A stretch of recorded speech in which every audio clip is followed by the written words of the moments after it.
So this just happened. We drove countless hours from Bangkok into southern Thailand, just because there's one fish here that, as far as we know, is not found anywhere else in the country. And on the way, we kept running into new species for the channel and some really beautiful streams. Alright, welcome back to this 3-part series exploring southern Thailand. Episode 1 was karst springs, deep limestone springs with crystal clear blue waters, and the critically endangered beta simplex. This episode is hill streams, fast flow, waterfalls, and fish that are literally built with suction cups. In episode 3, we go into lowland rivers where the flow slows down and the aquatic vegetation explodes, and a whole new cast of species like freshwater puffers and bodies. These might be some of my best videos yet, so just wait for it. Oh, and really quick before we dive in, the 2026 calendar is now available. It's got some of my favorite shots from this trip and other locations throughout the year. I've also got prints available from these karst springs and other habitats we will be exploring. If you want to support the channel and get some of this underwater footage on your wall, links are in the description below. Alright, let's get into it. Welcome to the second episode of this series. In the last episode we checked different karst springs and streams, and we found loads of incredible species like the critically endangered beta simplex. And on this episode we're gonna change things a little bit and we'll focus on waterfalls, hill streams, and we'll look for species like kubotai rasborer, freshwater pufferfish. So this episode should be really interesting. First stop of the day, it looked promising, but it felt like deja vu. Even though the habitat looked very different, we could see it was a lot of the same species we filmed in episode 1. So we moved on straight away to the next location. Now the second location turned out to be very promising very quickly.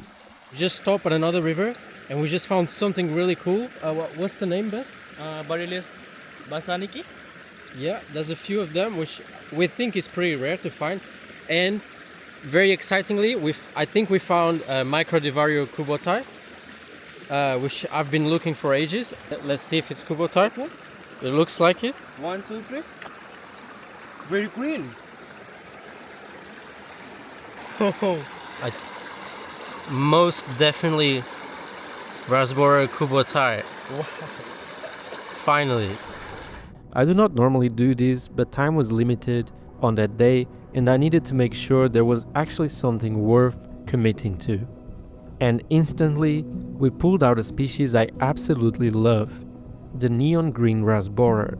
I even keep some of these in one of my fish tanks, and I've always wanted to see them in the wild. And wow, they look even more beautiful in their natural habitat. The neon green color is so intense it almost looks fake, but I promise you, they looked just like this in real life. And it makes total sense they have neon green in their name. But they aren't really rasborers. They are in the Microdivario genus, so they are closer relatives of Danios and Divarios than rasborers.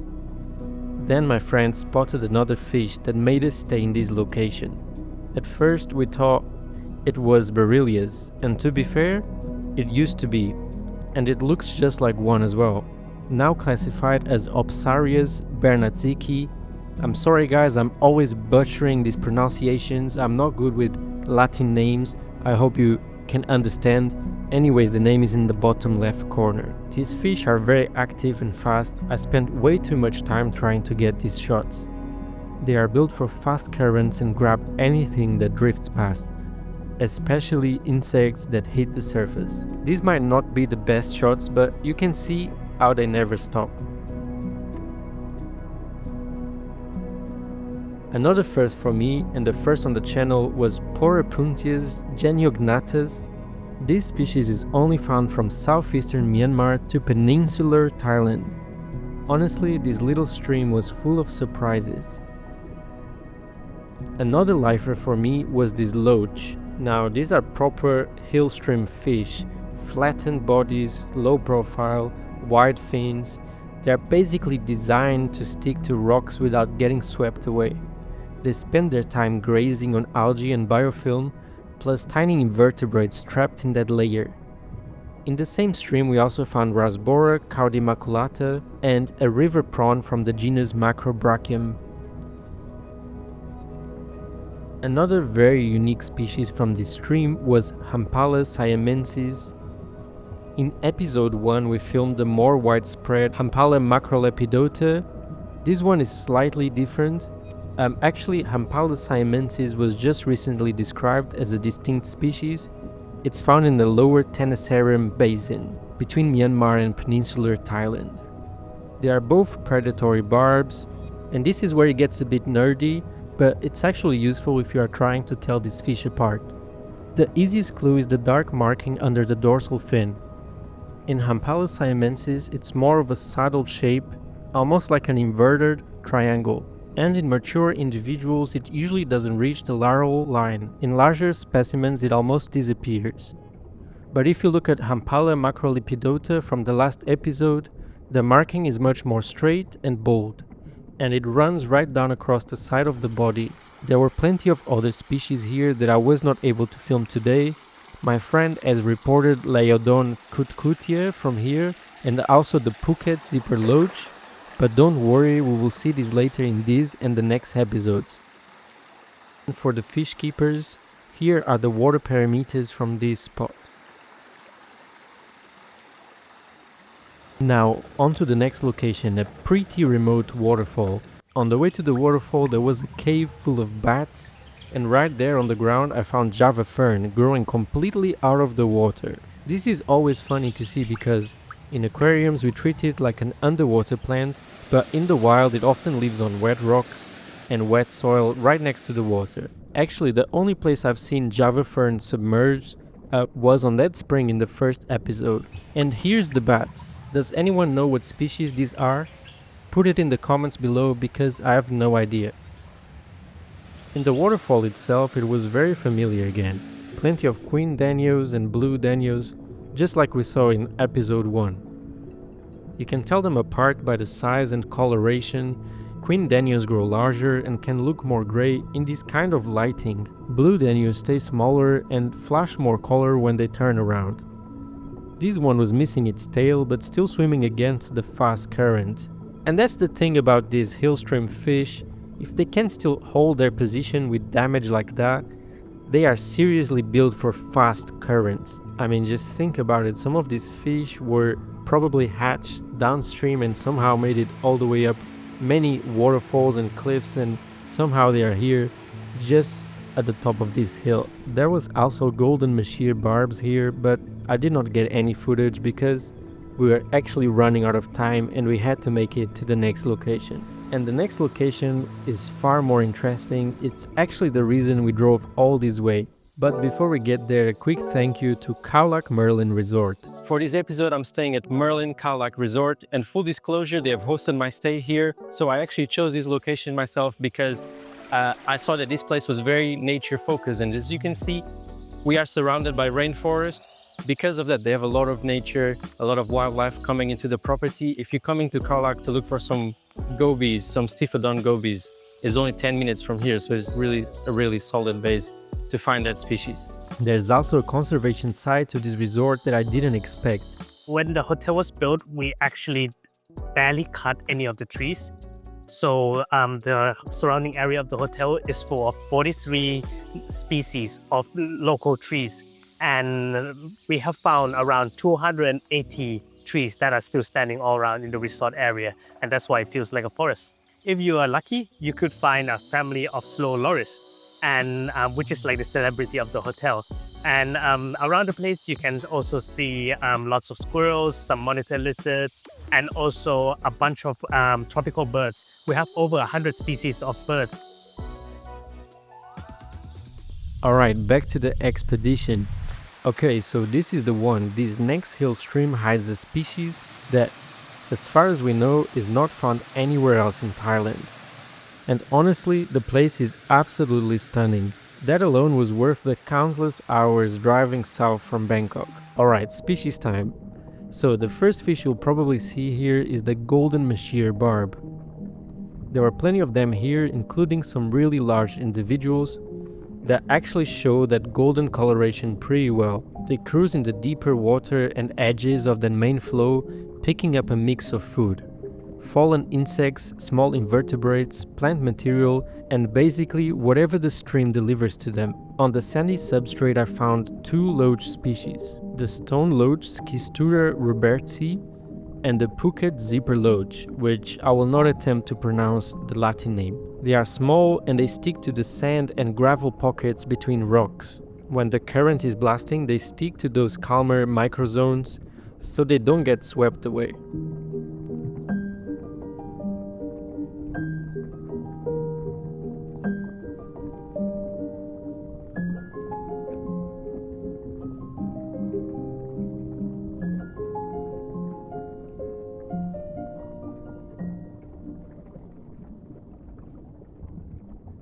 On the rocks I saw black helmet snails.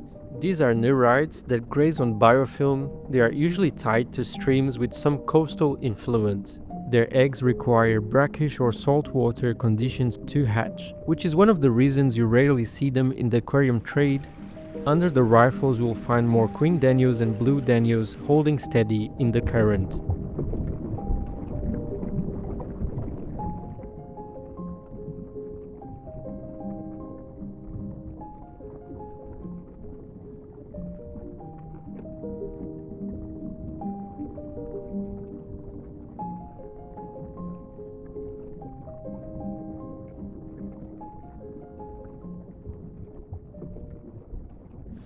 Okay, now what we actually came here for. In this location the water flows really fast and it was genuinely difficult to stay still and get stable shots. A lot of the time I was basically hanging onto the rocks, trying not to get pushed downstream. I definitely scratched my housing here, but it was all worth it. This is the only place I know in Thailand where you can find rainbow gobies, Stiphodon ornatus. Now, what's really interesting about this species is their life cycle. These gobies are amphidromous.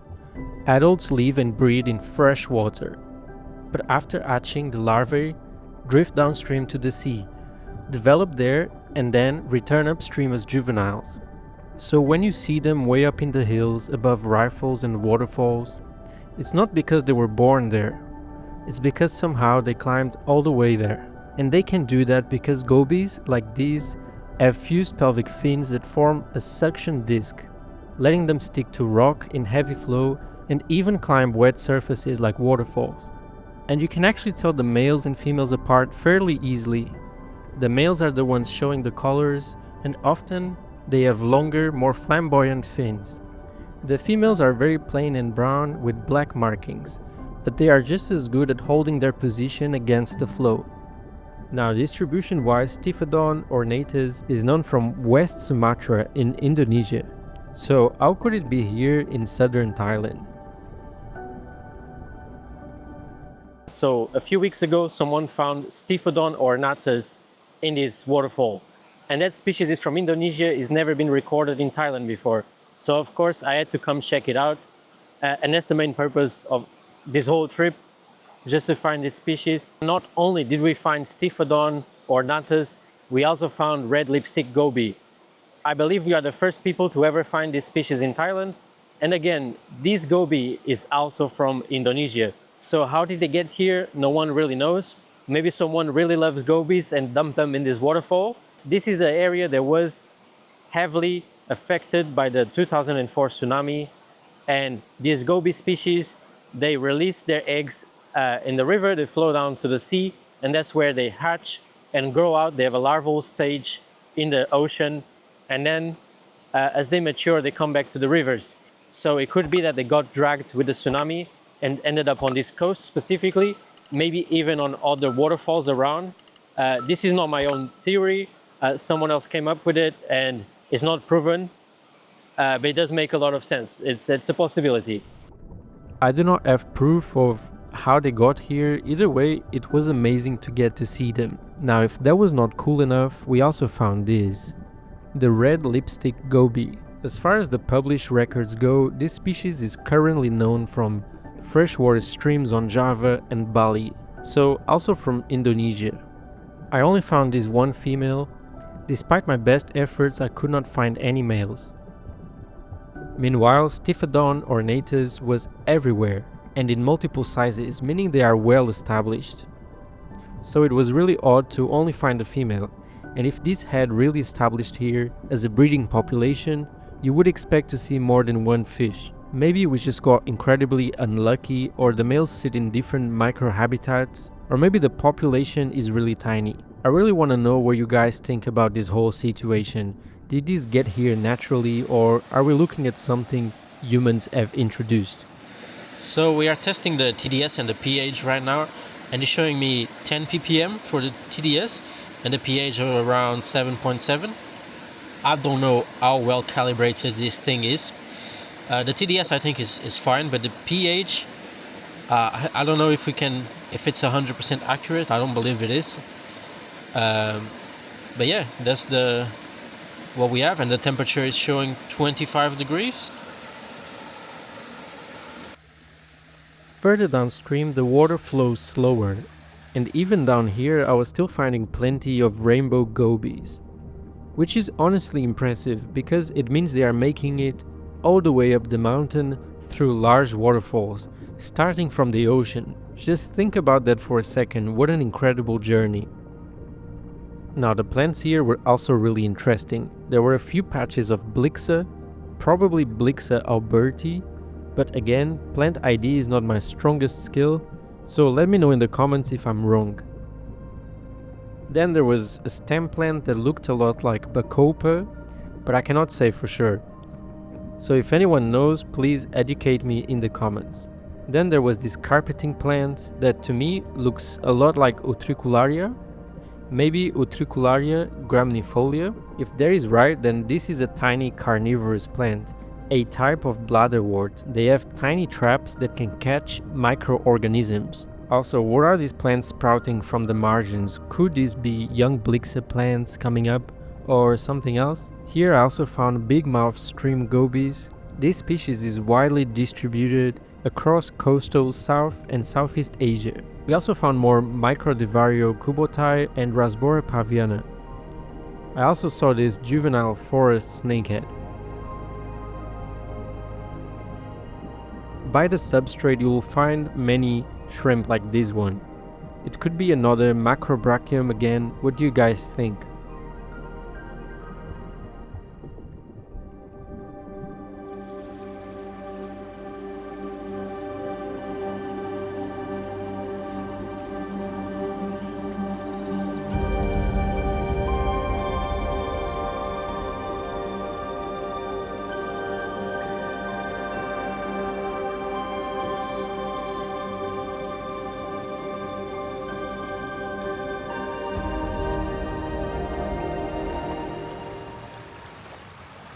The next day I went to check out a tourist attraction in the area, bamboo rafting. I brought my camera just in case, and I was surprised to see that the water was incredibly clear. According to the raft driver, it's not always that way. So just been to the waterfall yesterday, and today we decided to do a bit of a tourist activity, which is the bamboo rafting in Khao Lak. Very popular. Didn't come expecting much, but I brought my camera just in case. And the water is crystal clear, and I haven't seen many fish yet. I haven't gone swimming. Hopefully I'm allowed to, I'm not sure. Yeah, even just going on the kayak and seeing this river, there's loads of aquatic plants. So if you're ever in Khao Lak, I definitely recommend you do the bamboo rafting, because even here on the side there's loads of plants. I've seen Cypress elferi, I've seen Cryptocorin albida or albida. There's Thai onion, Thai freshwater onion. I can't remember the scientific name, sorry about that guys. But yeah, loads of plants. There's Barclaya longifolia. There should be Cryptocorin cordata as well. Yeah, loads of plants. The water is crystal clear, at least today. If you guys come here, it's not clear, don't blame me.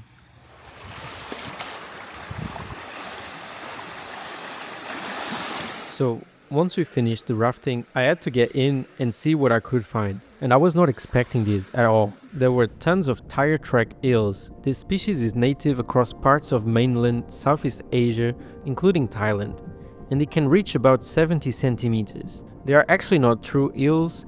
They are elongated freshwater fish, distinguished by small spines on their backs pointed snouts, and a different evolutionary lineage from true eels. They are ambush predators that spend a lot of time hidden in the substrate, hunting insect larvae, worms, and anything small enough to grab. Their faces really do remind me of vine snakes.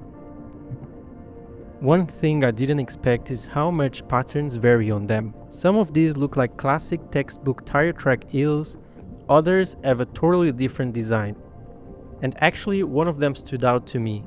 If I'm not mistaken, this might not even be Masticembulus favus. It might be Macrognactus maculatus, the freckle-fin spiny eel. Let me know what you think. Am I seeing a second species here, or is this just a pattern variation within the favus species?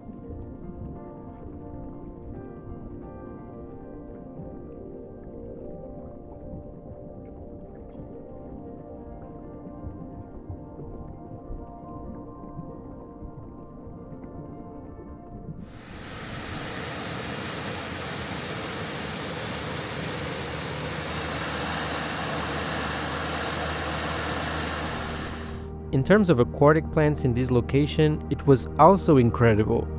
This was my first time seeing Rotala wallichii in the wild.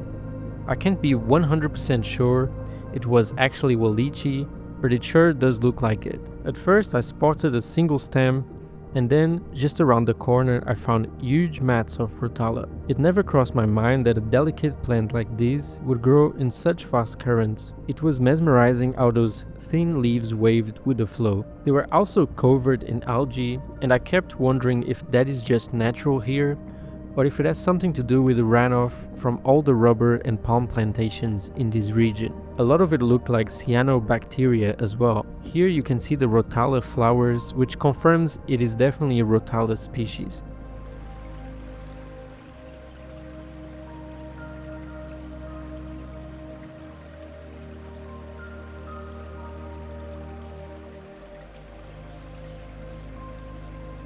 We also saw Hydrilla verticillata and Cyprus elferi.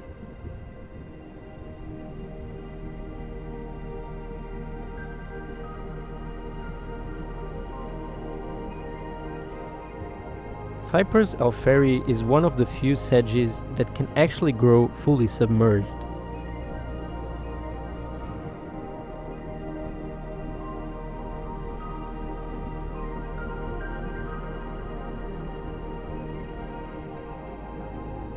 Another really interesting plant here was the water onion plant. This one is endemic to a very small part of southern Thailand and naturally grows along flowing streams with long leaves trailing in the current. Being endemic means it cannot be found anywhere else. This species has a really beautiful flower, but it was not the season to see them.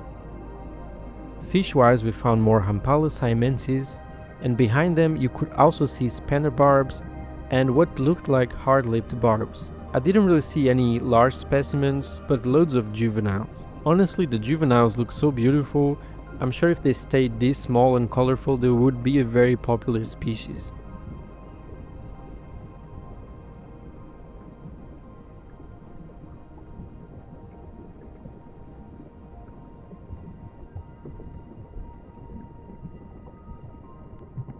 And then I found this plant. This plant still puzzles me.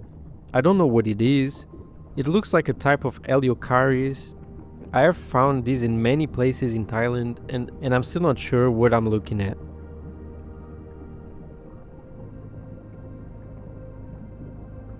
There was also this other plant that I also could not ID, and when I was filming that I did not even realize, but there is some kind of aquatic moss growing on the rocks as well. At this location there were huge schools of Rasbora caudimaculata. They were hanging out in the shadows, which is why the footage is so dark.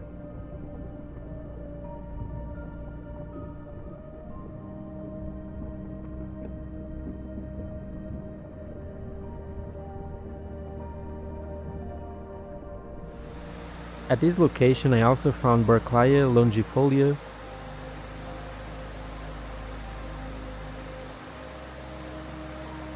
and I almost put my hand on this massive centipede while filming.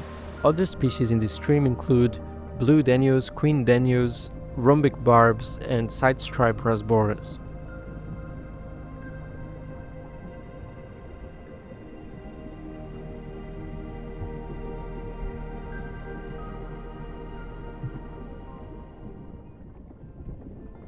By the way, if you enjoyed these shots, this is a reminder that the 2026 calendar and prints from these locations are still available. The link is in the description below. Honestly, without your support, these expeditions wouldn't be possible. So that's episode 2, hill streams in southern Thailand, fast water, suction discs, loaches, gobies, and plants that look like they belong in an aquascape. Next episode we go downstream into lowland rivers and we will see freshwater puffers, bodies, and even more plant species. If you spotted any species that I missed, or if you can ID the shrimp, the moss, or those mystery plants, please drop a comment below. See you on the next one.